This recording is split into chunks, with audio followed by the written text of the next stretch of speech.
Еще одна работа. Тюнинг ателье Zillers уже в синем цвете. На мотовесне 25 года есть что посмотреть. И видите уже разные модельки. Вот классика от Zillers, мы ее с вами уже видели. И две новеньких модельки, красная и синяя. Синяя тоже с оранжевым сочетается.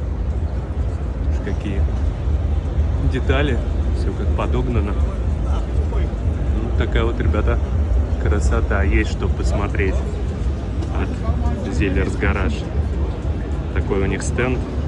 И гусь, мы с вами уже его видели и встречали на прошлой мотовесне. Необычно, да, видеть такой гусь.